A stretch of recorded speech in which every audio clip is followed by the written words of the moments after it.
Alien flick Species was a staple of the movie channels back in the 90s. It takes some inspiration, we'll call it, from other sci-fi movies, adds a sexy spin for the teenagers, and classes things up with a very respectable cast for a B-movie of its type. Today we'll discuss our early memories of the film and see how well it's aged in the past 27 years.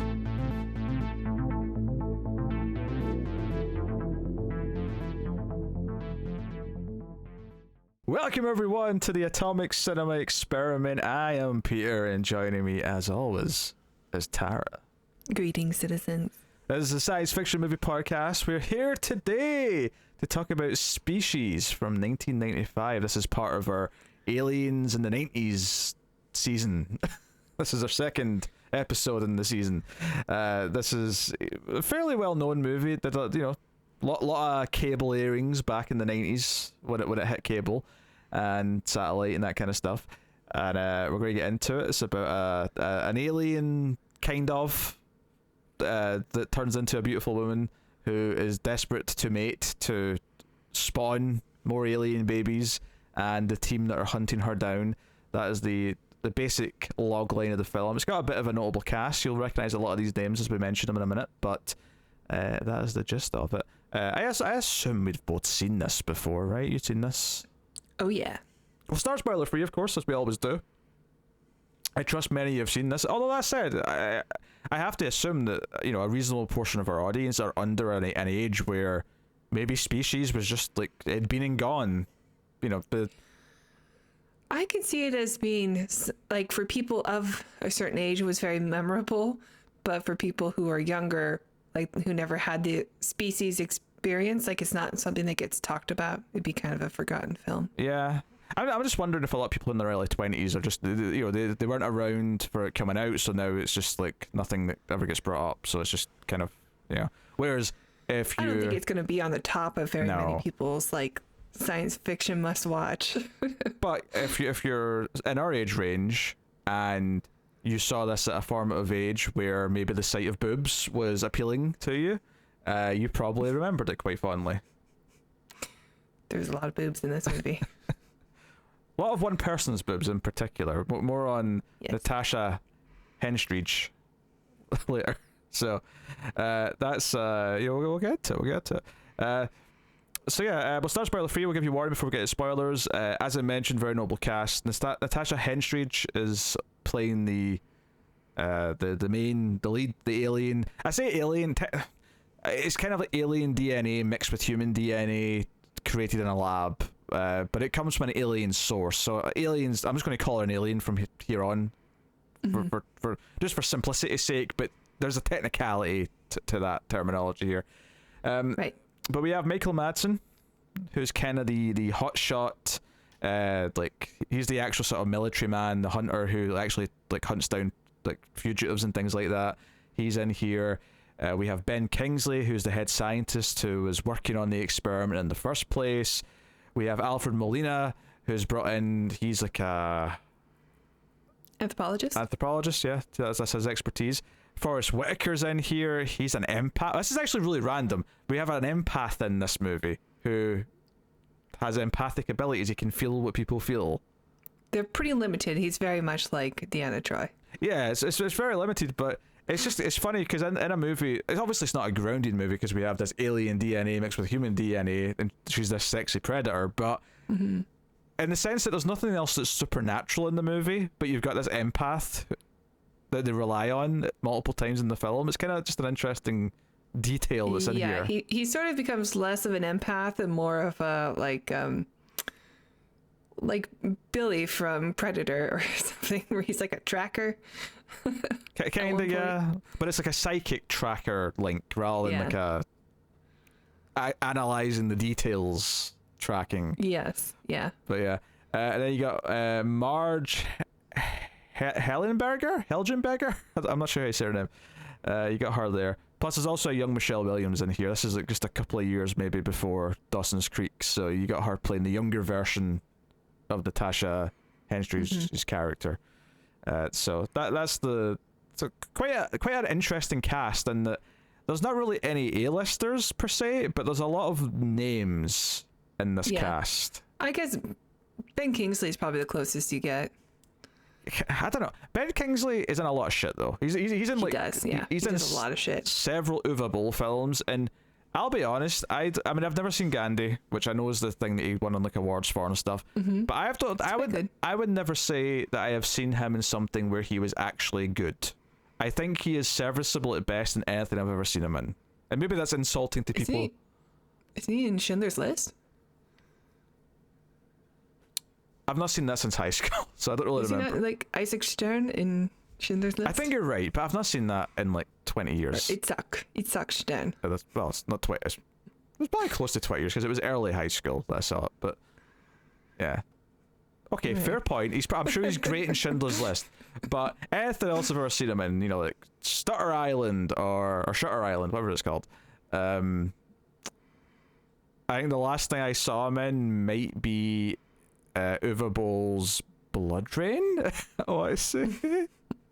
But even in this, I mean, not that this is like some A-tier project with great material, but I think he's like maybe the weakest cast member out of the team that are hunting down the alien. Yeah, he's just sort of, I don't want to say phoning it in, but his character doesn't have a lot that makes him unique versus the other characters. Because I feel like some of the others, like, while the characters aren't super in-depth, like, there's enough personality coming from the actors that they're likable enough, they're memorable enough. I'm pretty sure Alfred Molina has like maybe a dozen lines, but like, yeah, his personality comes through. Yeah, they do enough with them that you kind of remember them. Yeah. You know, Michael Madsen has a couple of cheesy lines. He's meant to be kind of the badass character, and it does kind of feel like we couldn't get, and this is no disrespect, because I like Michael Madsen. I like him in Tarantino films. I like him in several things. But it does kind of feel like we couldn't get an actual badass action star, so we got Michael Madsen instead. So it comes off a little try hard when he has like a one-liner towards the end. It just kind of sounds a bit phony. Yes, I'd say so. I mean, he's definitely coming off of Reservoir Dogs. That was a couple of years before this. So he probably is in the zeitgeist of like, oh, that was a cool movie, and he was probably the coolest in that film. We'll get that guy. Yeah. But of course this isn't directed by Quentin Tarantino, or written by Quentin Tarantino for that matter, so it's not got the cool vibes. The other name though that's attached to this, which is very important, is H.R. Giger, who designs some of the very involved alien in this, stuff. Yeah. So very interesting. We have 1995 CGI to talk about. Now there's not actually that much of it, but one key moment early on and then a lot of stuff in the last 10 minutes is very dated. Like, it looks really rough. It's definitely going to lower my rating. Like, because there's a moment early on which is kind of rough, but it's like, okay, I understand why it was CG and it didn't get in the way too much. But when you get to stuff towards the end where it's like because obviously she looks human for most of the movie, but there's some stuff towards the end where it's just full on monster movie stuff. It is like she's just completely CG. It's like, oh no, I can tell this is the same year. You're not ready, movie. You're not ready. It's the same year as the Power Rangers movie, and the CG makes it feel like the same year as the Power Rangers movie.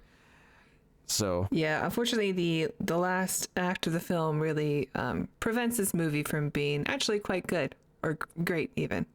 Well, that probably leads us neatly into the question. Tara, what did you think of Species? I really liked the first 2/3 of the movie. A lot, actually. I mean, there's a lot in it that could be said, you know, this movie is just an excuse to get a pretty girl naked a lot. But I actually like what they do with it. And, you know, not every time she's naked, it's a sexy scene. So, like, it's not like just an excuse to have her naked because, you know, it makes sense that she would be naked in this scenario and it's not really something sexy that's going on. She's just sort of like hiding, which it works towards the movie, in the movie's favor, I think. And I remember when it came out on HBO, because my family, we all watched movies together.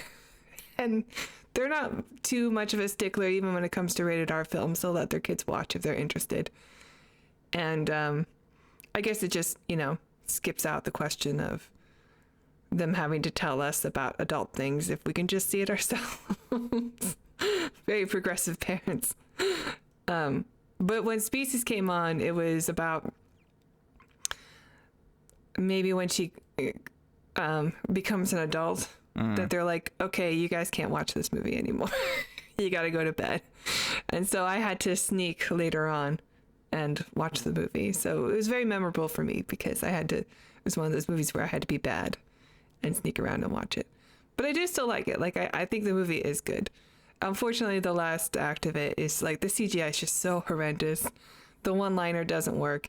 And a lot of Forrest Whitaker stuff I think is pretty stupid. So because of that, it's not going to be a great movie. But still worth watching. It's kind of it kind of fills a very there's a very specific period in my life where a certain type of movie was made a lot, and Species falls into it for me, where this is exactly the sort of thing that I think of when I think of movies playing at 2 a.m. on the movie channels on cable. I remember like seeing parts of it in TV a lot, and I definitely saw the whole thing when I was younger, but it really makes me think of that. There's something about the tone, there's something about the atmosphere, and the fact that it is very derivative of other things. It's clearly ripping off other stuff, and it's evoking stuff. Even some of the music feels like it's doing a little bit of an Alien kind of rip-off. But they got Giger. Yeah, and you got the Geiger stuff, and he, like, you can tell it's the same guy who worked on the Alien, but obviously you have a much lesser director shooting it, and lesser cinematography, so it looks way goofier than Alien ever did. And that's not to say that the Alien design, the Xenomorph, didn't look goofy if you just saw the full bodysuit, because it did look goofy. If you see a photo of it just in, like, well lit, it does look kind of goofy, but it was shot in shadows and darkness and a lot of KY jelly and stuff to make it look right. Whereas spooky. In this, when you see these like weird rubber titties, and like I'd call them boob tubes, like they actually shoot like tubing out of the nipple parts that sort of strangle people and stuff. It's very Giger. If like you look at his artwork and stuff, it looks just like this Alien.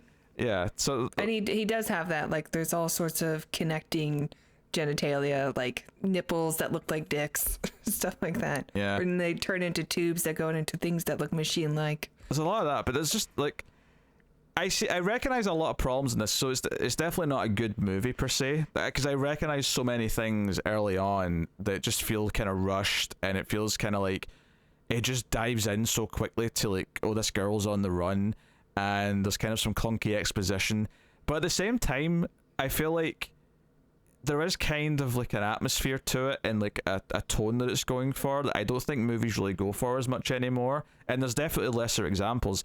I guess ultimately what I'm trying to say is that it feels like a very good 90s cable/video rental B movie that isn't that good but is very watchable. And I would agree that the last like 15-20 minutes just kind of lets it down a little bit in terms of just like, it wasn't like a great movie before. I would say that it's a very watchable movie that has memorable moments or scenes here or there. It has likable actors, but it had a ceiling. It always had a ceiling because of just the quality of the writing and direction and whatnot. But then you get to that last 10-15 minutes and it's like, okay, so this is kind of like really solidifying where we're slotting this in terms of the hierarchy of moviedom, if you will. Yeah. So yeah, that was all a very convoluted way of saying it's a pretty decent 90s sci-fi movie that's not spectacular and probably holds a lot more weight for us, I think, because of a little bit of nostalgia, I'll say. Oh, totally. I think there's some nostalgia here for us. Yeah. So, I'm not so sure if you show this to someone who's, like, say, 21, who likes movies, right? Obviously you could get a 21-year-old who doesn't like movies, they're not going to like anything, but if you show someone who's like us at 21 right now and you show them Species, I'm not so sure they'll get much out of it. But I think for us, there's like this is like, I remember this is the sort of thing that played on the movie channels a lot as a kid, and because of that, there's some... Had to sneak around to watch it. Yeah. I didn't do much sneaking, but then my parents never watched movies, so they didn't know what I was watching. They just assumed everything was fine. And I'm like, yeah, boobs! All right. Yeah, it reminds me very much of like what the Outer Limits from the 90s feels like also. It seems like an episode of Outer Limits just extended to a film size. Yeah, this is not a New Line film, but it makes me think of a lot of the stuff that New Line and like Lionsgate would put out in this sort of time period. This is an MGM movie, but it kind of feels like it's akin to that. I feel like I saw trailers for a lot of movies that look like Species at the start of like rented VHS tapes, you know, back in that time frame. Yeah. So yeah, definitely. That is very much what it evokes to me. But yeah, so yeah, just to get more out of the premise, as the exposition quite early on explains, there is these big, you know, radios and, you know, satellites and stuff that send out signals to space. You could have almost just cut to Jodie Foster in Contact for a cameo, being the one sitting at the computer sending out the signals. But they mention that they send out these signals almost a quarter of a kilobyte, he says. Ooh. I know, so high tech. I mean, he says it was the 70s, so I guess that was a lot in the 70s, but obviously these days that's a laughable amount of data. But basically they got a response assuming it was friendly, and then a second response which was like a formula for like DNA or something to mix with human DNA. So they thought, oh yeah, we'll give it a go, and that's what created Syl, this girl who ages very rapidly. I don't know if I think they do specify. I don't remember. I think she's technically only like 6 months old or something when we see her at the start, and she's like, you know, a 13-year-old girl, and then obviously it's not much later that she's fully grown into like 22 or 23-year-old adult. So, yeah, but yeah, she very quick she escapes because they try to kill her. They basically realize she's probably too dangerous, and they were going to gas her. And she does, and that's the interesting thing about the movie is there is some empathy for her because she is scared. She does seem to have feelings, but she also has this primal urge to just like kill, feed, and mate, so she can create more alien babies. Right. Well, they also specify, you know, she doesn't have any. She basically has the mind of a psychopath because she doesn't have any structure, any moral structure. She's just a child. Was never taught. Doesn't know any better. Yeah, was never taught right for wrong. No one ever really gave her like a parental figure or anything like that. Mm-hmm. Yeah. Just kept in a cage. Yeah. So I mean, like a smarter version of this movie could possibly be filled with a lot of commentary about things like that, about the idea of like why this is like on like, I don't know if the movie ever really sort of like turns the lens round and looks at Ben Kingsley's character and says we should be analyzing why he's evil and why he's the villain in this story. I don't think it ever does that. You know, it never says he has to get comeuppance or anything like that because he's the one who's behind this. No, he's sort of set up as the one who does care about her, but in the beginning when she's still a child, like he says he's sorry and stuff when they start pumping her container full of cyanide, but so like this wasn't his idea, seemingly, but yeah, it's still like. Yeah, for the most part, like you're on Syl's side. Like you want her. She's just trying to live, you know. Yeah, I think you're on her side up until a point, and then I'm not even sure where the turning point is, where she clearly is just kind of the villain, and we have to. And maybe that's why the ending feels a little bit off as well, is that it turns into just them chasing a monster, like it is the end of an Alien movie, as opposed to. You can't see her as the human anymore. Yeah, so. And don't get me wrong, I do end up liking some of the characters who are chasing after her, and I do think it's important for the movie that other than Ben Kingsley, it's all these outsiders who weren't involved in her creation. It's just these 4 characters who are brought in because of their various fields of expertise, including an empath, which again, it's weird that they went that route. Like, they believe this guy's an empath, so they're going to hire I don't know. Yeah, I mean, Michael Madsen's skeptical, but no one else seems to be. It reminds me kind of like Sphere, where they're just trying to get these people together. They who seemingly like don't know each other, except for obviously Dustin Hoffman and Sharon Stone have history. But like the people who are the best of their whatever that they do get together, and they're like, "Why are we all here?" Yeah, there's some sort of alien thing. It's a very 90s trope when you think about it, actually, because there's that. It's a very Michael Crichton setup. Yeah, is what I'm trying to say, which probably was very much an influence of this because. This was like Crichton's peak. That was 2 years after Jurassic Park, as we would try to say. Yeah, not just that, but like he kind of became a celebrity after Jurassic Park 2. For in the like every book he wrote was immediately like #1 bestseller, and people were picking up his older stuff like Sphere. You can see all the trends that this was riding, and having Geiger be on board to like do some of the creature design, which Is it even like I heard he put some of his money into it too, because they didn't have enough to do the cocoon scene that comes up, and so he's like, here's $100,000, let me do it. Let me make this. I mean, that's a man who's passionate about his work. I mean, we could say that at least. Yeah. He cares about all these phallic imagery. It's one of my favorite scenes. Yeah. So yeah, as far as other stuff goes, like just in terms of spoiler free, it's, you know, it hits the ground running. Like it really does start. Like it gets into it, and a chase. Yeah, like she's on the run from the lab where she was like being held within like 3 minutes. I mean, if once you take off the opening titles, right, because they last a few minutes, but once the movie starts proper, within like 3 to 4 minutes, she's like running over a fence, and we're already like diving into the plot of the movie. Like I feel like a modern movie would have spent at least 15 minutes a movie with her in captivity, and like getting to know her and Ben Kingsley's character whilst they're in that kind of like status quo, and setting up some sympathy for both characters, like, which, and there's an argument for doing that. There's also an argument for this where it just kind of gets going as well. Like, well, I mean, it does remind me of more modern films like Logan with the 23, whatever, and I guess even Stranger Things also too, with 11, another number.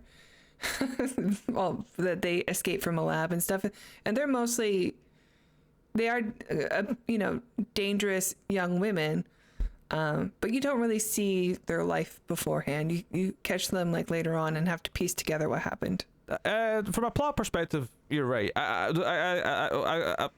They are definitely more sympathetic. I would disagree, all in the sense that the point I'm making is more the pacing of the movie and the story. Whereas in Noah's, I wouldn't say that the fact that you don't see them in the lab first isn't really something that affects the pacing, in the sense that they're introduced in different ways, where we follow another character first and then they come into the story, kind of thing. Or in Stranger Things case, it's more of an ensemble where we're sort of jumping around, lots of things happening. I only saw the first season, but yeah. Well, I mean, her breaking out of the lab's kind of only a season 1 thing anyway. Yeah. She's just kind of out after that. Maybe she gets captured again. I don't know.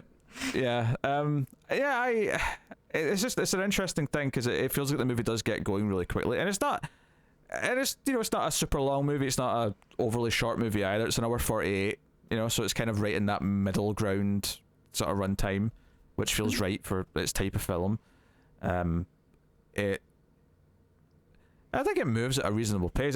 I think it probably does slow down probably too much towards the end, actually. If anything, that's where I feel the pacing is when, as we go into the third act, and it does, I don't know, this is a spoiler to say, they think they've won and they think the story's over for a little bit, but the third act's really just getting started. I think it's around then where it does feel like it slows down a bit, and it feels like we're waiting for it to kind of kick back into gear, because they're relaxing because they think it's all over, but it's not, and it's obviously not, because we haven't had the big climax yet. So what? Quite literally. Oh, you're making a sex joke. Come on, grow up. We are professionals on this show. Thank you. Yes. Oh. Yeah. Can't even say the word climax without giggles coming from the back of the classroom. Only because, well, I don't want to say without spoiling things. Sure. Sure. There's a reason. Well, her entire goal this movie is to get laid. I mean, that's... Yes. Which turns out to be quite difficult. Well, only because she keeps getting interrupted because there's like a squad of people hunting her. Yeah, it's true. Yes, her finding a man is actually quite easy, by and large. Walks around with her bra on, just a bra. Yes. You'll do. Yes, I will. Whatever you say. Let's go. Yeah. So yeah, I guess we get spoilers then. I mean, it's not a movie that has a lot of themes to discuss, I would say.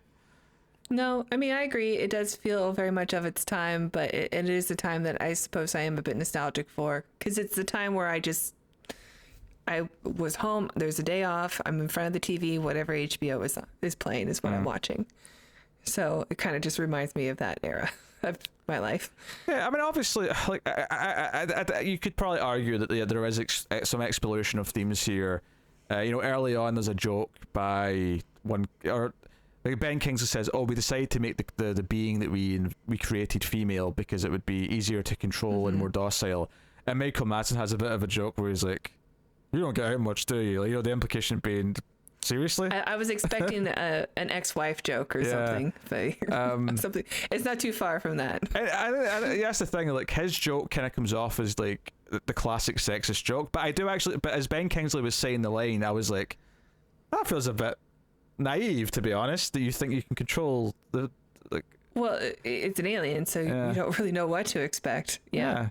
But I was. It's almost like Michael Madsen was doing the old man version of what I was thinking, because I think there's a legitimate like critique of what Ben Kingsley just said, as his character just said, but it turns into Michael Madsen being like, "Oh no, women can't control women. Are you kidding me? They're crazy. They hit your head off or something." I don't know, but like, so and then throughout the film, you could argue there's an exploration of how she is able to interact with the world because she is this gorgeous, beautiful, model-esque woman, and the simple tricks that she uses based on advertising, based on things around her to attract a man. Like, again, a smarter script probably could have done a lot. Like, in a lot of ways, I would say that Under the Skin is the art house smart version of Species, and yeah, I can see that actually.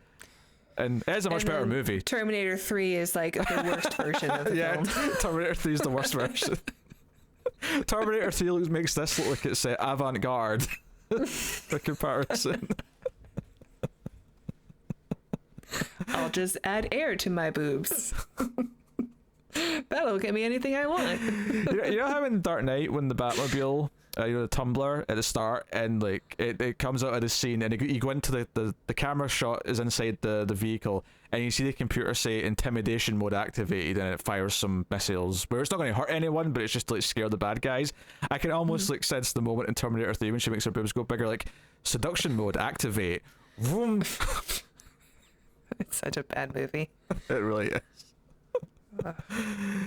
Yeah, I mean, I get what you're saying, though. There is a bit of a just maybe like the male gaze as a theme also. How she's able to use. It's also like it seems to be a movie about a fear that men have towards beautiful women. Like, they can't just be a beautiful woman. There has to be a cost. Oh, sure. And a fear of their power over them because of their seductive ways, then it must be something sinister. Which, honestly, for a simple B movie monster, like, I don't think that's necessarily a bad thing to sort of build your movie around necessarily. I don't think so either. Yeah. I think that works. It's just you're kind of, that's the metaphor. It's it's this the idea that it's not too different from like the like older films using the sexy vampire women. Yeah, or even witches. Yeah. So yeah, I'm okay with that as an idea, and if anything, you could argue that the fact that it's actually exploring some of it, or at least on the surface is exploring some of it. I'm not so sure how much this movie's actually really exploring. It's maybe a little too shallow to really do anything. Like I say, Under the Skin is the version of this that I think is actually quite deep and more nuanced. So yeah, I would agree with that. But if you want a schlocky 90s version of that movie that's a bit more just entertaining, I guess, for the dummies, then with an unfortunate turn in the very end with special effects. Yes. I mean, I laughed at the special effects. So. I did too. I suppose the good thing is, if they had been doing that all movie, I'd have gotten bored of it really quickly, and then it would just have been torture. The fact that it's only the last few minutes at least makes it like, oh, I'm laughing at it, and just as it's about to get old and I'm not going to laugh anymore, the movie's over. Okay, good. Yeah, that's true. So at least it's got that going for it. So there you go. So spoilers. Let's do spoilers then for Species, and we'll talk about the movie. I mean, we kind of went over the start fairly well, but as I hiccup, I promise I have not been drinking. We haven't talked about Michelle Williams, really. No, I mean that's the main thing to talk about with that early portion is we have this different actress playing the main character, and it just so happens to be an actress who went on to be known for other things and be quite successful. Yeah. I don't think she has any lines of dialogue. She only just nods her head and shakes her head, doesn't she? I think so. Yeah. Yeah. She never says anything. But she is still very sympathetic. No, she feels vulnerable. She feels like she's on the run and she steals like a bag and gets on a train and like all of this stuff here. First of all, this is one of these fancier trains that I've only ever seen in movies that have like a dining section and stuff. I've never been on a train that has that. I'm fascinated by this.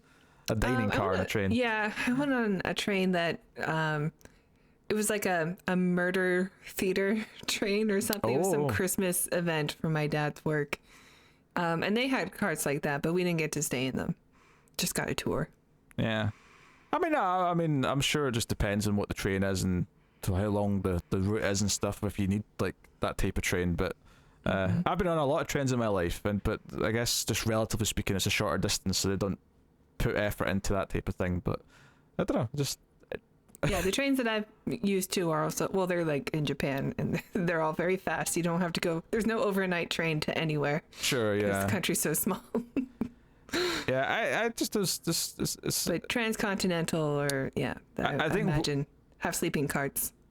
Yeah, her performance is good. Honestly, the other thing I want to note about these early scenes with her is this weird little like portable TV device she pulls, like she finds in this guy's bag that she stole.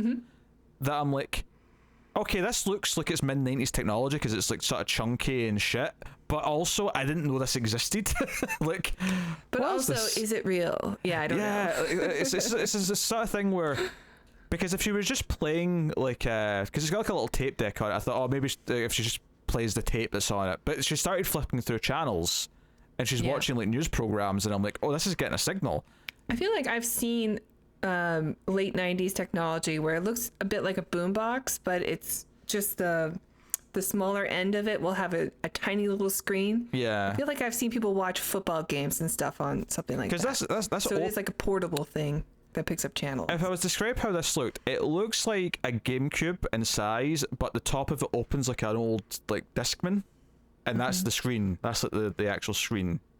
That's what it looked like. It was interesting. I'd never seen it. I assume it's real. I don't know if it works as well as they show it here, but it had Sony branding on it, so it felt like a product placement moment. Yeah. So I think this was a real thing that just never took off that much because I'd never seen this other than this movie. Right. Yeah. So, it was probably just for people who wanted to watch sports.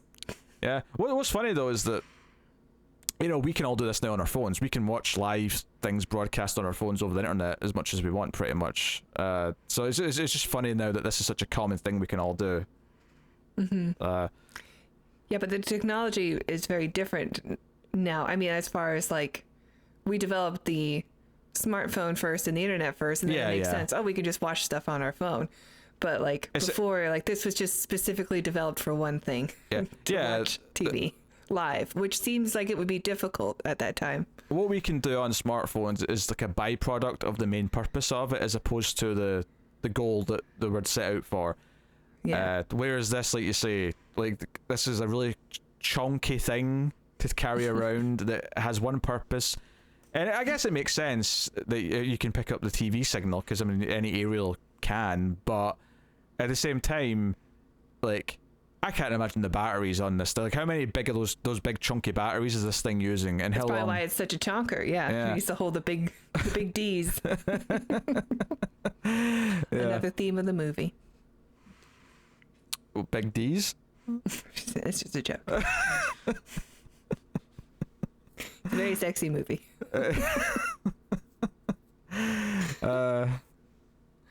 The beauty of that joke is you could be referring to penis, you could be referring to boob size. I mean, like, could be either. Or what happened? What comes out of her boobs later on? A couple of big D's. I mean, yeah, it successfully combines both. Yes, you're right. Yep. That's very good. Boob tubes. That's what I called them. Boob tubes? Yeah, boob tubes. It reminds me of. Did you ever play Duke Nukem? I didn't actually. I'm familiar with it though. Duke Nukem 3D, there was it was probably around the same time as this actually, where you can go, there's like an area with like strippers and stuff, but you know, they're evil. And if you click on them, they'll lift their bra to show their boobs, but they have like these wormy nipple things that just spin around. So, you know, it's a big disappointment for young kids who are like, I could just see boobs in a video game? The irony of that being that the graphics at the time means that they've been like too blocky, like squares. Like little boys care. It'd have been like two pink squares with slightly darker pink squares in the middle. That's all that would have been. Be like the clouds in the early Microsoft flight simulator. Yeah. Oh, there's a dark square coming up. Thunderstorm. It's basically the old joke of like the porn channels that are scrambled, where people would watch them and like, oh, I can kind of make out something. I can make out something on the screen. It's enough there. If I squint, it kind of blurs all the snow together and forms a boob. Well, the other thing we need to talk about, or just mention briefly, is that when she's having these nightmares when she's a kid, and it's like it's what she actually looks like when she becomes an alien later, but it's like, you know, got this like warp effect on it, and it's like sort of distorted, and it's like she's seeing who she really is on the inside, and like there's a really specific one though where she imagines she's running from a train, but the train's made up of like, there's like big skeleton mouths in the train that are chomping. It's hard to describe. Yeah, it's probably just like instincts like kicking in when she's asleep. I think because I just watched the new Pixar movie came out, Turning Red, and she also would have these nightmares and stuff while going through puberty, and this is very much her going through puberty as well, where she's just having these horrific nightmares, and has all these things that are complicated, and everything's changing, and she becomes a chrysalis or a cocoon. Yeah. So she eats the train lady who was really nice to her before, and takes her clothes. Well, yeah, in the cocoon, which is the scene that Geiger put his own money up for. Very cool. Yeah, but there is some really bad CG though, because when this is all starting, there's like these tentacles come out of her face, and it looks really, it looks pretty rough. It's just, you know, it's 1995 CG. Yeah. So, you know, don't look too hot. I guess there's some just obvious critiques to be had here. Well, you know, next time you see her when the train stops and she's like an adult now, it's Natasha Henstridge. Like, not only was the train lady's uniform not damaged or like dirtied in any way when she was grabbed by the tentacles and like swallowed into the cocoon, also it fits Natasha Henstridge perfectly, even though she is a completely different body type to the woman. I was thinking, like, okay, maybe the clothing maybe would be fine, but the shoes is a very big gamble. Sure. Yeah. It's very easy to not have the same shoe size as somebody, especially if you're 5'10". Yeah, she's a tall lady, relatively speaking. Yeah. I just imagine that was a bit of a stretch. That's the stretch. Yeah, so, but during all this going on, we're sort of cutting between this and the introduction of the team, and you have to like Michael Madsen because he's got a cat. He's giving his cat to a neighbor, so that's just like, okay, he's likable. He's a real human being, damn it. He's got a cat. Yeah. Flying in from New York. Yeah, and Forrest Whitaker. LA. Forrest Whitaker. Just like Wingshauser. Forrest Whitaker. Just like, who? Wingshauser. You can't just reference some random weird movie you just watched that the audience aren't going to get. It's from a movie called Deadly Force, which is pretty fun. Like, there's an inside joke, and then that's just like so obscure that no one. Come on, can't something be just for us? It's a show. No, the audience have to be in on it. You don't alienate your audience, damn it. Well, okay, a movie from the 70s, maybe 80s, probably 70s. That's the 80s. 80s. Starring Wingshauser, which is one of the better names of Hollywood. He's also, much like Michael Madsen, good with a gun and is the best at his job. So he's flown in from New York City to Los Angeles to solve a crime. Or in this case, I guess they're not quite in LA yet. I mean, they get there, but yeah, they go to whatever I think it was Utah was where the lab was. But he's falling in. Forrest Whitaker, like, we get our introduction to him where he senses the person coming for him. to like ask him Yeah. to go on this mission. He's at a therapy session Yeah. where he's not doing well with people at work because he has too many feelings. Yeah, and they think he's weird. So he's very sympathetic, I think, because he comes across as this sort of likable giant who... Yeah, You know. definitely. And then we have the scene where they're all together and they're kind of like, oh, I wonder why we're all here. I'm so and so. This is my field of expertise, and they're trying to talk around. And Michael Madsen's like, well, if they called me, then shit's hit the fan, because they bring me in Someone killed. when someone needs to be killed. And it's like all this like I'm a cool guy kind of stuff. And then the other woman there is a molecular biologist. Yes, actually, what I thought was interesting about the opening titles is that I know what you're gonna say. It came out saying cast in alphabetical order, and I thought, okay, fair enough. And it started with Ben Kingsley, and I went, wait, is this alphabetical based on their first name? That's weird. Me too. Right? I went through the same thought process. And then like the next couple of names come, I was like, no, it is the last name. Kingsley was just like that was first. That's weird. And then that's just just in terms of like the chances that the K name would be the first one on the list is just that's a little weird. But then there's only 4 names in alphabetical order, and then it says also it's all the guys. Yeah, and then it says also starring, and then goes through everyone else. And I thought, wait, was there some sort of dick measuring contest with the 4 guys about who gets to go first? So it's like, no, the 4 men will go first in alphabetical order, so they can't argue about it. Yeah, I mean, honestly, like the way they set that up, I'm like, oh, well, then she must die early, and I just like don't remember it or something, because she's also starring like pretty low on the list, and then introducing Natasha Natasha.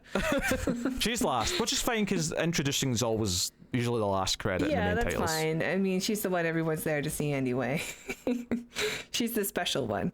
But like, if there really was in alphabetical order, then her name should have been first. Not Natasha, but the Marg Helgenberger. I can pull it up. Yeah, there you go. Yeah, no, the one from CSI. Yeah, it was really weird because it was Ben Kingsley, Madsen, Molina, and Whitaker. Yeah, just all the guys. Yeah, and then it was like, and also starring. I'm like, wait, so only these 4 had to be in alphabetical order, so there was no arguing about what the order of the cast list was. It really stuck out to me. Equally as a supporting character as any of the other ones. Like, she's definitely a part of the ensemble. Oh yeah, she's part of that main team. Yeah, like there's no.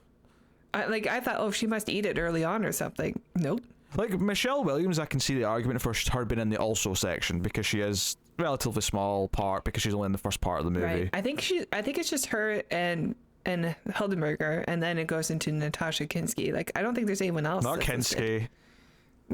Natasha No.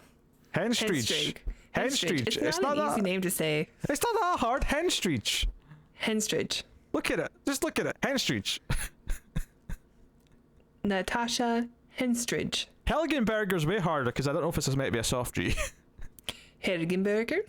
Helgenberger. That sounds awful. Probably Marg Helgenberger. Is it not Marge? Maybe it is Marge or Marg. Yeah, I don't know. I assumed it was Marge, but see, her name is way more complicated. That's why they're at the end of the credits. We don't want to confuse the audience with her name, so we'll bury it deep within the amount. Yeah, it was just so weird. It was like, here's the important. It seemed a little sexist. Yeah, here's the important actors in alphabetical order, and then here's the woman. Yeah, it doesn't come off good, especially for a movie like Species, where like it seems to be written for and made for men. You want to see pretty lady and her boobies? Yeah, all I could think was that the actors, or maybe I'm being mean here, I should probably say the actors' agents were like having a pissing contest about who should go first in the cast list, and then it was like, oh no, we'll just agree to go alphabetical because that's fair. Maybe we're coming at this the wrong angle. Maybe they're all embarrassed about the movie, and none of them wanted to go first. So anyway, they're following their footsteps. They analyze their crime scenes and like because they find the dead body on the train and so on and so on. Michael Madsen's smart enough to be like, well, she's probably got this woman's credit cards, so analyze, follow those if they're used anywhere. Much like Home Alone 2: Lost in New York, when they're waiting for Kevin to use his dad's credit card so they can track him to the hotel. They're waiting for her to use this train lady's credit cards. Mm-hmm. And she has cash. She buys this ridiculous, almost wedding dress. Like, she goes shopping because she sees like stuff on the street, and she's like, "Oh, I'm going to buy some stuff," and she has this ridiculous, over-the-top dress. And there's a great bit of dialogue from Molina where he says, "Oh, LA is the perfect hiding place for her because there's so many crazy people in the city that no one will notice when she does something stupid." I like what he said. I mean, because I grew up in this area, so like he says, because everything's so mobile, like everybody has to be on the move, like everyone's a stranger. It's not like a small town where people know if somebody's not supposed to be there, or if someone's new, or if someone stands out as odd. Like, this is very much, yeah, it's a big city. Like, no one knows who anyone is. Everyone's a stranger to each other, even to their own neighbors. Yeah. No, I mean, it made sense. It was funny to me though, because it was almost like, and then it cuts to her wearing a wedding dress. yeah. Yeah, she has all these weird little moments, and if anything, like, I mean, I think there's an implication, like, the guy she kills on the first train when she's a kid, that maybe he was trying to assault her, like when she was asleep. Yeah, he kind of had that. Yeah, he was like oogly boogly kind of coming. Yeah. So it was mostly implication, but I like the way his body looked after he was murdered, though. Like, it was all crumpled up. But there's definitely moments where someone could take, because I thought the sleaze, I mean, it wasn't actually that sleazy, it turned out, but I thought he was going to be the sleazy, like, hotel manager who might take advantage, not actually in a sexual way, but just like, because he's like asking her for stuff, you know, like, he might take her money, all her money or something. Yeah. Like, but he was kind of honest, and like when she handed over the money, he didn't like say, "Oh, you don't need this much." He just says, "Oh, this covers the most expensive room I've got, so I'll give you that since this is what you're handing me." Still a little bit of sleaze, but not too much. And a very fair game kind of way, I suppose. Yeah. It's like, well, you're giving me this, so I'll give you the room that cost this much. There you go. You got your money's worth. You know, and then she comes down out because she basically watches some ads and sees like some commercials that are using sex appeal, in both directions. She sees, like, you know, a sexy man and also a sexy woman on TV. It also sets up the hair dye, because she sees like a hair dye commercial, which isn't actually used until much later in the movie, but it's set up here. But she goes down to the guys like, "Where can I meet a man?" Because it's almost like she hadn't realized that that's what like her purpose was yet, that she had to mate. But when she saw a man on TV, it was like, not just that, but when she was wearing the wedding dress and walking through the streets, she was just looking at all the pregnant women and the babies and stuff like that, and it's like something's clicking. Yeah, she's seeing like the pregnant people and going, "Oh, my purpose is calling." Yeah. But she asked the guy at the hotel, like, "Where can I find a man?" And he's like, I mean, there's a club round the corner, I guess. You go there. There'd be some that check in here later, I'm sure. And she just wanders out and into the club. But yeah, like, you know, cause like he runs after and gives her a credit card back when she walks away without it and stuff. So he's actually relatively nice about everything. I thought they were going to play the sleaze card, and he was like, "Oh, he's all right." Both people that she runs into, like the woman at the dress shop was also nice to her. Like, don't just throw money at people. Like, make sure they'll take advantage of you. Yeah. So, you know, there were some decent human beings, at least, in the movie. Cause, and again, you get a contrast, because the first guy she ends up with in the club, which, again, you could read this as kind of like almost like a sexist critique of like how men think women are with each other. Like this idea of like fighting for a man, where she kills the woman in the bathroom because, oh, she stole the man that was kind of flirting with her, and she's out in the bathroom and kills her brutally, but then uses her tactics to attract another douchebag. Yeah.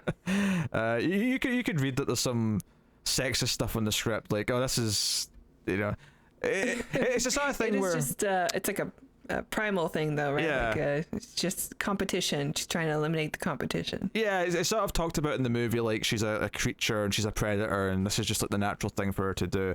And I think again, it's like almost like just depending on how you write it, you could read it as like almost a satire of how people or how men would view like female competition with each other over a man, where it's like that's what they're fighting for, kind of thing.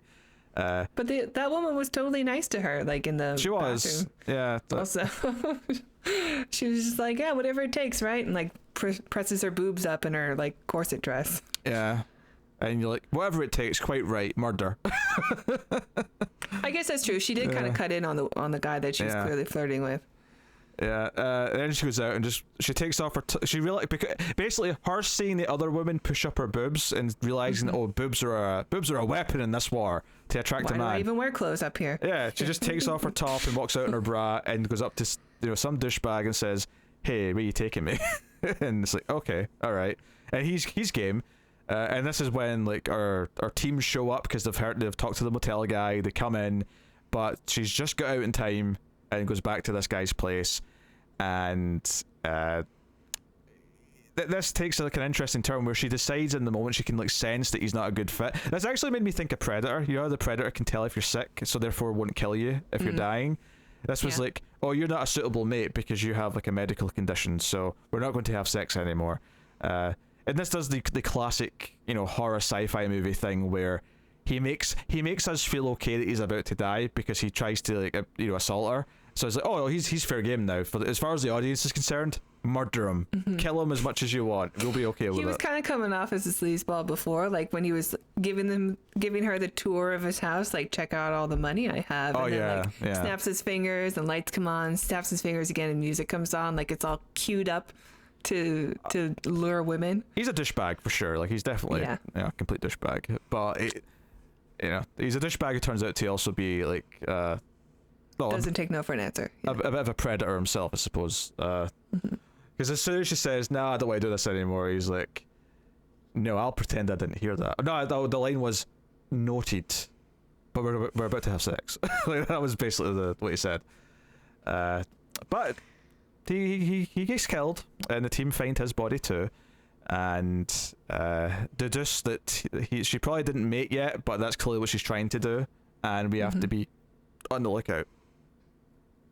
So yeah, there is kind of this constant like sort of almost like structure to the movie, which is like her getting into her next little bit of adventure, and then the team being on her trail and analyzing why she's doing what she's doing, and it kind of plays that way for a little while still until she kind of starts to realize that she's being followed by this team, and then forms a plan to trick them into thinking that like they've won, so that she can do what she's doing without being harassed and stopped and stuff. So it shows that she's smart, actually. If anything, it makes you kind of like her more because she's getting smarter and like using her wits to actually outsmart the main group. But yeah, I mean, it's still hard not to like her because even though she is a serial killer at this point, she's acting out of instinct and not malice. It's not about malice. Yes, maybe the end is a bit malice, but but like plus every time you see her, she does seem like a vulnerable woman who just doesn't know that she's in a dangerous situation sometime, but then turns out to be the dangerous situation. Yeah, well, she's jealous towards the end because she's got the hots for Michael Madsen. Like she starts dreaming. There's like a dream sequence where she dreams about Michael Madsen walking in, taking his shirt off, and it's like this is weird.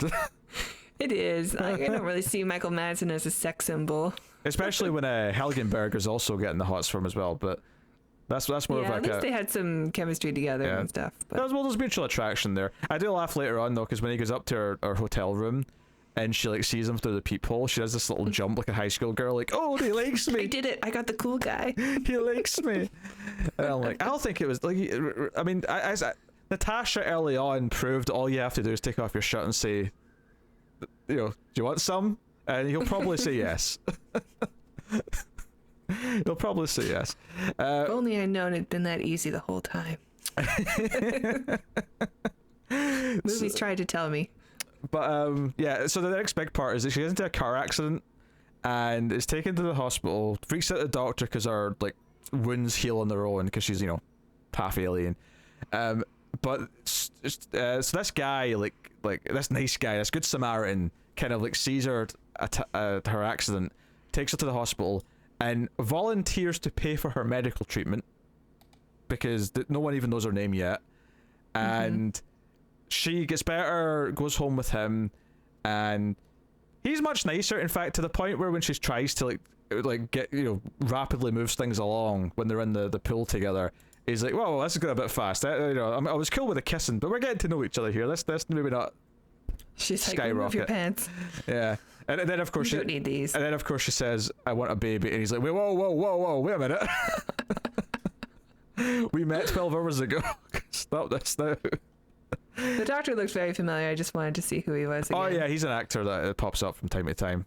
Yeah. Richard Fancy looks like he's known for everything. He's been in everything. Yeah, he's been in a bunch of stuff. I recognize his face immediately, for sure. Yeah, I think I recognize him most from Seinfeld. He was in an episode of that. That sounds right. Yeah. He's Mr. Lippman from Seinfeld. He's in more than one episode. He's in 10 episodes. Yeah. So that's why she kills this nicer guy. So I think this is the point where she turns more into a villain for us, because this guy didn't really deserve to be killed. Because the previous guy kind of earned it, whereas as much as she killed a couple of innocent people earlier on, the train lady in particular, that didn't feel intentional. It felt like she wasn't even in control when that happened. No, I don't think so. Because she turned into a cocoon, and then the tentacles sort of grabbed her. It didn't feel like it was her. Whereas this, it felt like, well, you're not giving me what I want, so I'm just going to drown you. And and her face kind of goes a bit more unhuman for a moment during that scene as well. I think we see her as like full alien for a brief moment when he's drowning also. Like a quick glimpse, you may be right. Maybe it was a hallucination from her, but like it seemed to be, we could see her full alien form for a moment. Yeah, so it's almost like the movie's saying to us she's less human than she was before now, and like this is where we should. Or like the creature is taking control of her more so when she kills. So, yeah, and they don't really like they're still kind of conflicted about this. They're trying to chase her down, and this is when she goes and kidnaps a random woman, and like uses her body as like a decoy and cuts off, because she cuts off her own thumb. And it regrows back, and you're not really sure why she's doing this yet until it becomes clear that she wants them to chase her, and then she set up a car explosion so that they'll think she's dead, and they'll find this thumb, and that'll be her DNA, and that'll confirm it. So she's very smart. A couple of points on this though is, one, I actually thought there's like a little really classic like tell in the effect when she cuts off her thumb. It's CG, but it's not too, as far as CG goes in this movie, it's probably one of the better CG effects, is the thumb regrowing.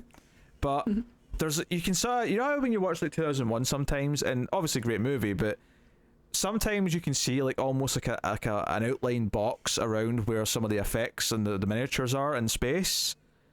There's like just for a brief moment when the thumb's growing back, you can kind of see like a grey faint box where the effect is. I didn't notice it, but I believe that it's there. Yeah. It's just a little thing, but it's like I'm not used to seeing that in movies from like after the 70s, so it stuck out to me. Yeah. But yeah, wherever they composited this or whatever obviously led to this little just after effect, but it was a little thing. So cool. But yeah, they're on a stakeout at the club, thinking she might come back, and she lures them into a chase. Car explodes, and they think they're done. They're like, "That's us," Although to be fair, Michael Madsen's like, "That was too easy. I don't quite buy this. My gut's saying otherwise." I think Forrest Whitaker also is a little bit like, my empathy tells me we're not finished yet, or something.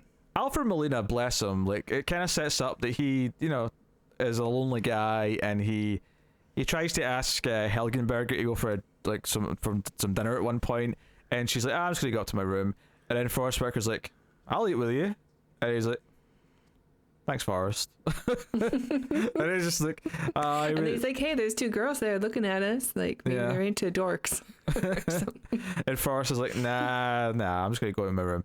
But it really sets up this idea that he's a little bit lonely, and this is the thing, it doesn't come off, because I think to its credit, I think a lot of movies, when you have a character who actively tries to like find a partner or seems like he just wants to get laid, it can come off as kind of juvenile. This never feels like that. It just kind of feels like he's a guy. He's looking for a connection. Yeah, he's trying, swing and a miss. That's all. A couple times at the club. Yeah, and he's likable enough, so and what the movie's really doing is that it's setting up that he is going to be receptive when he's lured into a trap by our a newly brunette alien. Yeah, she cuts her hair, dyes it black, and basically she's not even looking for Alfred Molina. She's effectively going after Madsen, but Madsen and Helgenberger are having sex in her room, and she's listening to it from the outside, and she's been obsessed and all the rest of it. But yeah, she breaks into the room next to theirs, which happens to be Molina's room. So Molina comes in, and our quick cover for how she got in, she's like, oh, I stole the key because I saw you downstairs and I wanted you, and then she just takes off her dress, and much like earlier, just take off your clothes and the guy will just go along with it. It's fine, apparently. I think also they've been drinking, you know, like they've been having the Long Island iced teas and stuff like that, so it kind of sets up that he's was looking to he's lonely, hook up with somebody and have a nice time. Here's this beautiful woman in his room just taking off clothes, and he doesn't think that she's dangerous because he thinks that he's not even thinking about the alien because she's dead. Yeah. So he just kind of is like, well, when in Rome, I that's kind of say no. This reaction. But Forrest Whitaker starts having like flashes. He's empathy. He's like kicking in. He's having these psychic flashes, and he's like, it's her. Sill's back. And I think he knocks out. He's like, Madsen, Helgenberger, come out here. Look, Molina's in trouble. Yeah, he's so likable. Don't let him die. Yeah, but unfortunately, I do love though, like when they're finished, she's still on top of him. He's like still inside her basically, and she looks down and goes, "I felt it. I'm pregnant." And he's like, "Wow, come on, what a minute." That he throws in a little bit, like, I know some people think there's life at conception, but like it's a little soon. Yeah, but then she makes him feel also, and he kind of gets that face like, oh shit, something's wrong. Well, yeah, he gets the Job, I've made a huge mistake. Yeah. Because I think it's clear, but before he dies, he probably like realized who this is, like what he's just done. I like to think that he said, I'll be there for you. I'll be a good father. We can get married. Have a nice place together. I think I'm a professor or something. I make decent money. Yeah, I think he does all right for himself. So yeah, and that's just kind of the problem, is that from this point, like, she runs away into the basement, which leads to the sewers, which even goes further than that. There's like a crack in the sewer at one point, which is like, they say there was an earthquake. She just busts through it. At some point, yeah. But so it's like, it's the sewer though with like a lot of walkways, and the water's underneath the walkway. It's basically a very generic like final location for your sci-fi horror movie to take place, where you don't know where she's going to jump out from, and she's just not human from this point on for the rest of the movie. Yeah. Ben Kingsley gets killed, and he's the most unlikable one, so I was kind of expecting it, to be honest. Yeah, totally.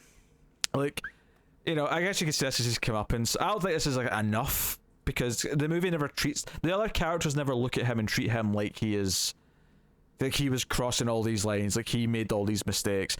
I mean, there is that, we kind of glossed over that scene earlier on where they're doing a test to like recreate the alien without the human part.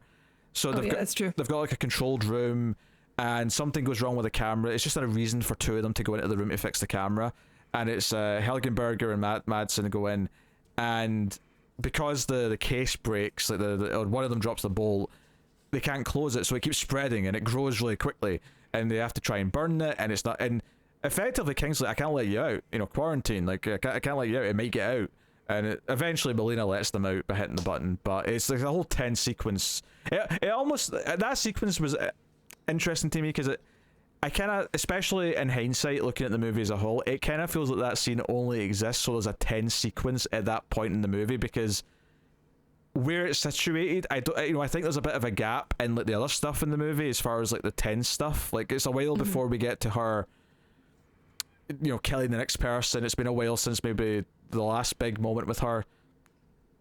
I think it's located in a specific point where like, no, there's too much of a stretch here without a tense, like, big, like, action quote scene. So we're going to have to make one for it. I think it's also to justify why the molecular biologist is there, is to have a scene where she gets to do some, chemistry. It's a good point, because for the rest of the movie, she never does anything. She's, following the team and stuff, and it would be more convenient if they had maybe a SWAT team instead, but don't want to get too many higher ups involved. Yeah. Yeah, I mean, she's problem solving with them. She's like debating things with them, but like, it's a good point. Like, her expertise isn't really used again for the rest of the movie. Now that you bring it up. Yeah, she finds the bottle of insulin for the guy that was not acceptable for mating. Yeah. So, yeah. I do kind of like that they form this little team, though, of like people. Yeah, they're very realistic, likable people for the most part, except for Ben Kingsley. Yeah. Who doesn't need to be likable because he's like the one in charge. Yeah. So, they're a likable bunch, which is nice. So you care a little bit that Molina dies, and when they put Forrest Whitaker in jeopardy and you think he might die in this final stretch of the film, you care a little bit. You don't want him to die. You think, no, he's the most innocent one. He's the most like, he's the big friendly giant who's a bit shy and like awkward with people. So if anything, I'd rather either Helgenberger or Madsen die instead, because I don't want them to die, but I'd versus Whitaker. I think Whitaker's the one I want to live more than anyone. Oh, sure. I don't love what his character is. Like, he does seem a bit supernatural for this movie. That's, it's got alien and stuff, but it's all based on technology and stuff like that, instead of something, I don't know, like he's, I can't really explain exactly what his character is and why he would be called in. I agree with what you're saying. I think like his role as an empath feels like it's kind of weirdly like like I get thematically why it kind of works, in the sense that we're talking about raw feelings and how this alien's reacting to them and the stimulation around her, and why it thematically connects to that. But it does just kind of feel out of place because it's like bringing a ghost hunter with you. Yeah, like. And other than maybe a bit of skepticism from Madsen when he first meets them, there's not really a whole lot of like people doubting that anything he's saying is real or true or anything like that. So, I guess he's kind of like Radar O'Reilly from MASH. Also, he can just like hear something before it happens, but like when he starts to be like, oh, she went this way in the tunnels and stuff. I mean, he does kind of end up being wrong sometimes, but I don't know. He seems like he's just winging it. Yeah. I don't love the character, but I do like Forrest Whitaker a lot. He's a likable guy. He plays a gentle giant who's kind of innocent and has been dragged into this dangerous situation. Yeah. Eventually, we do see her jump out in the full suit, but for the most part, it's CG. Like I think we see her in the suit a couple of times here, but it's mostly this horrible. I think when she's giving birth and stuff, she has the suit on.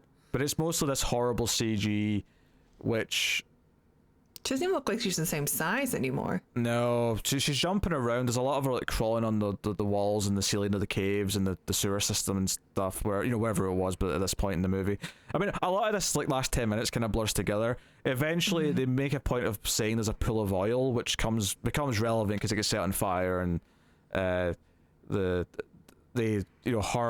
is it the child? Her child falls into it, whatever one it was. Like again, she falls into it. Something does happen to the child. I can't believe I already forgot, though. I just watched the movie. It's the end of the movie, and I remember that there's like a rat who goes away with a part of one of the tentacles, which turns out to be like Pizza Rat. But basically, this is like your lead-in for the sequel, is that part of her survived, and I actually have seen the sequel. I remember it.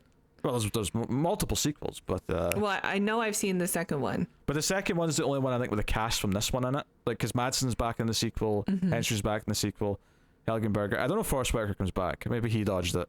I don't think so. I feel like he may have dodged it, but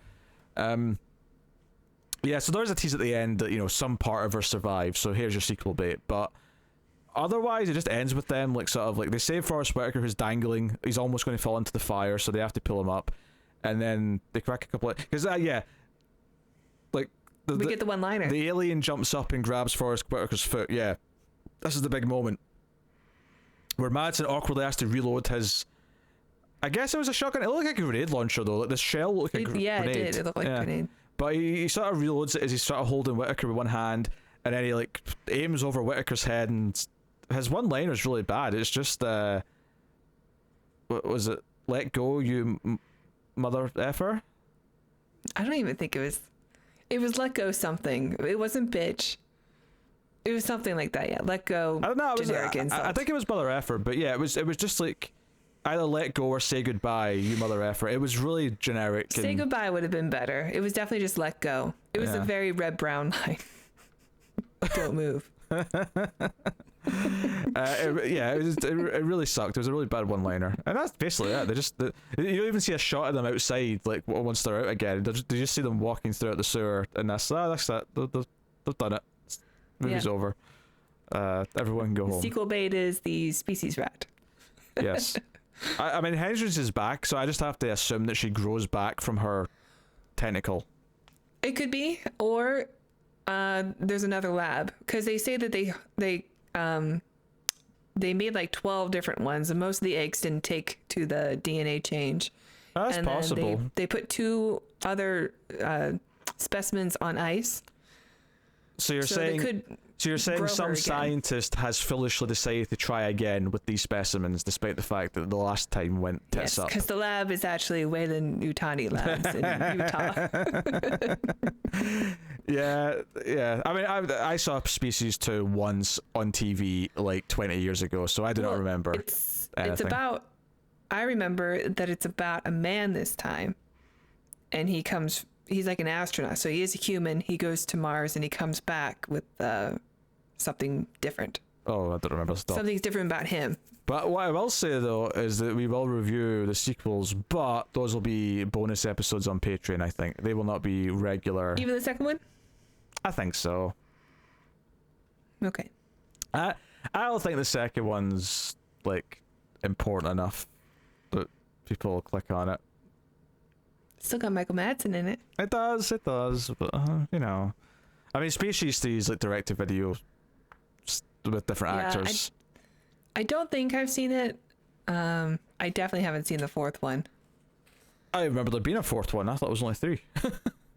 I'm pretty sure there's 4. Okay, I'll take your word for it.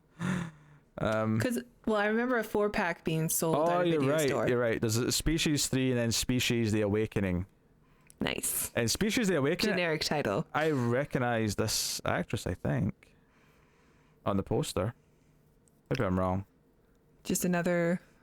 Oh no, I don't recognize. Big boobed blonde lady. I thought it was the actress who played Supergirl on Smallville, and the timing of 2007 would be about right for that, but she's just a generic blonde woman with big tits, so that's about what we expect.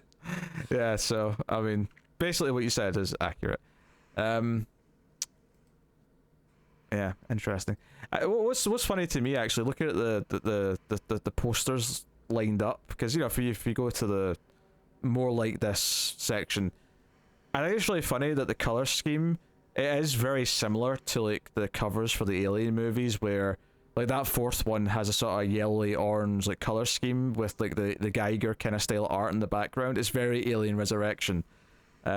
And they're not necessarily in order, because like the 3rd one's the blue one, whereas in Aliens it's Aliens that's the blue one, the second movie. But there's definitely a lot of overlap or rip-off happening between them.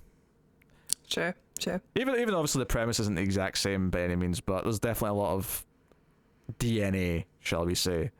Pun intended. Well, I mean, I think you get Giger because you want to recapture that magic. Sure. That he brought to Alien. And I don't think you do, though. I think you can tell it's Giger, but because it's not shot with the same like artistry, you don't get it looking as good. And I really like the design of her, though. I think she looks awesome. Like, she does look straight out of, like, if you look at posters of or pictures of Giger's paintings and stuff, it looks very much like that. I mean, I would say I'm kind of mixed on the design. I think her head looks great. I think the silly boobs are a little weird and just kind of take me out of the moment. I guess. I mean, it is very much just Giger's painting, though, like come straight to life. Like, that's what he would design. He'd design these things that looked very grotesque but sexual. Like, you're drawn to it, but you know it's wrong. So it's, and like, you know, like parts would just like they looked sexy, but on closer look, you're like, no, that's not right. There's something wrong there. And yeah, Giger's work is one of a kind for sure. I know it definitely is, but like I'm saying though, I don't. I think it just kind of looks goofy in this movie. You know what they kind of look like? They look like the Klingon boobs that we get in season 1 of Discovery. Also. Oh, don't remind me. Oh, that was so fun. Traumatizing. Titties in Trek? Unbelievable. Well, Species. It's a decent watch. It's of its time, but I wouldn't say it's a good movie by any means. But it's definitely got some trashy qualities that make it kind of entertaining. It's very engaging. It's a very engaging, very stimulating horror sci-fi romp. Adventure film. Yeah. Yeah. It's a decent time. Oh yeah. But I would say it's a recommendation with some caveats that I think you have to be aware of. So yeah. But there you go. All right. What are you going to rate Species then? I do still like Species. I'm not going to give it a very high rating, but I do recommend it. I think the ending is obvious. It's just really bad. But I mean, for like 80% of the movie, it's really fun and really like exciting, and like it never gets boring. And I mean, the movie starts off running literally, and it just kind of keeps that momentum. And I do enjoy the watch, and like what a cast, a great cast list. And a lot of these types of films are immediate failures because they have very unlikable people who are written unwell, but like even the characters who on paper, like Forrest Whitaker's character is played by Forrest Whitaker, so you're always gonna like him. So I'm gonna give it a 6.5. I do think it's entertaining and worth watching. Yeah, I'll probably go with a straight 6. But it's a 6 with a happy face. I'm not saying that and want to speak down too much to it, because I saw this as a kid. I've seen it at least a couple of times as an adult, and I've seen it just now for this. I probably saw it a lot when I was a kid, but what are you laughing at? Oh, nothing. I did not watch it over and over because there was boobs in it. All right, because I'm sure your VHS gets very snowy over certain scenes. There was a clear implication there that I do not appreciate. How dare you? What? What's wrong with that? Yeah, so 6 out of 10 for me. It's a B movie. One of the more kind of rewatchable ones from the 90s, I would say. And yeah, holds up in some of the best ways, but does not hold up in some of the other best ways as well. Bizarrely, like I say, 95 CG is a rough time to have. But that is Species. That is that. So yes, sir. That's good stuff. What is coming next time, you might ask? Well, next week is the vote winner. That's right. Our patrons. How exciting. Over the course of March, or the last week or so, last week and a half of March, voted between 4 films, 90s alien films, to what would fill next week's slot. And what did they pick? The best movie? No, they did not pick the best movie. What were the options? Joe, the sad thing is that it was very 50-50 for the first little while, and then things changed. Well, what were the options? Because I didn't know.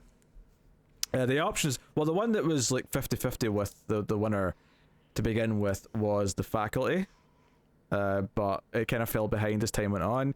The Charlie Sheen movie. That's a sci-fi movie? Yeah.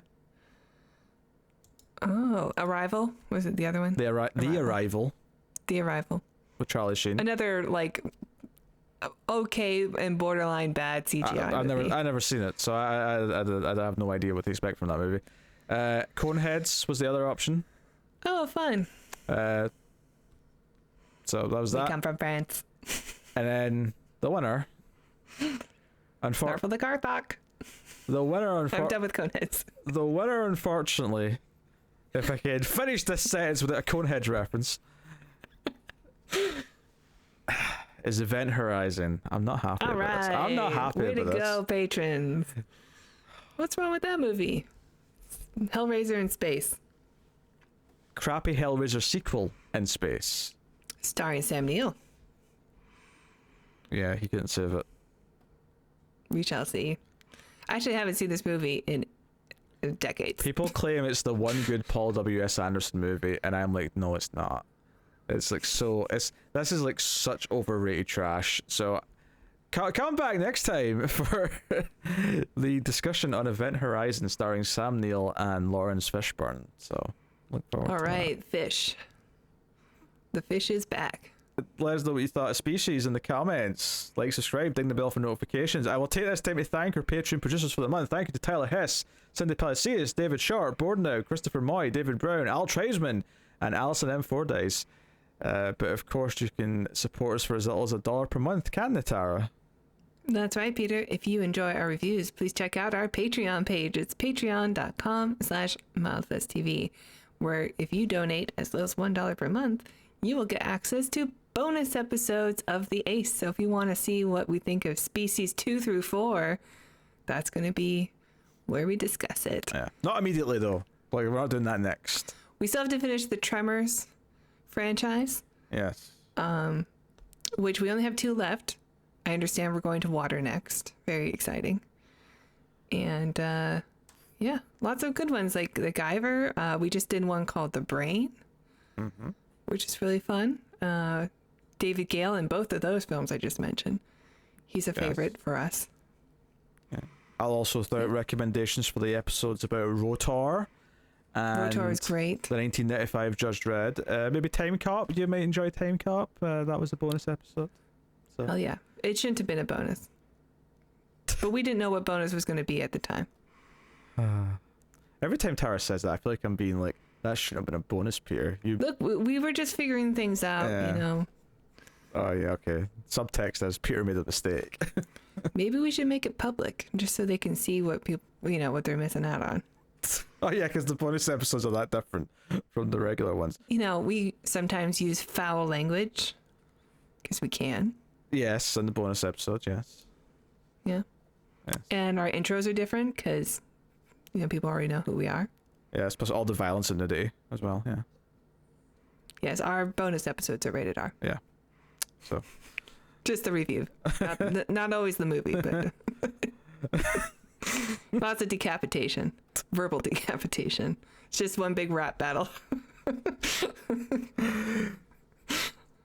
But yes, so go check out Patreon. Thank you very much. Tara's going to pose for the thumbnail. I'm scared to give direction for this one, so I'll just let Tara make her own choice here. 3, 2, 1, pose. Is that... Did I look sinister enough? You go for sinister? Yeah.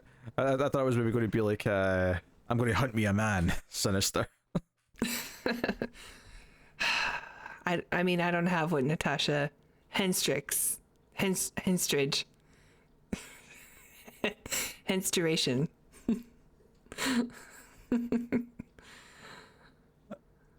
Nailed it. I have no idea what Tara just said, but that's okay. Thank you very much for joining us here on the Atomic Cinema Experiment. We always appreciate it. Keep watching science fiction. And computer, add salsa.